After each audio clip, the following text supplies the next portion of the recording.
ছোট রানী এলো পদ্মাবতী, রানী পদ্মাবতী। রাজার আরো 6টি রানী, ছিল না সন্তান, পদ্মাবতীর কোলালোতে মিলল সমাধান। বছর যেতে জন্ম নিল 7 ছেলে 1 মেয়ে, হয় খুশির আকাশ হঠাৎ কালো মেঘে গেল ছেয়ে। হিংসেতে যায় জ্বলে পুড়ে বাকি 6টি রানী, যুক্তি করে ঘটায় ওরা 7 কুমারের হানি। সুযোগ মতো 7 ছেলেকে মাটিতে দেয় পুঁতে, বাঁচে একা পারুল, ওরা পায় না তাকে ছুতে।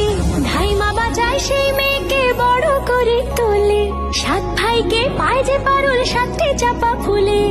এত কিছুর পরেও রাজার বিপদ যে কাটে না, সূর্য নগরে সুখের সূর্য আর ওঠে না। হিংসা বিবাদ বিচ্ছেদ আর প্রেমের কাহিনীতে পারুল বোন কি পারবে 7 ভাই চম্পাকে জাগাতে?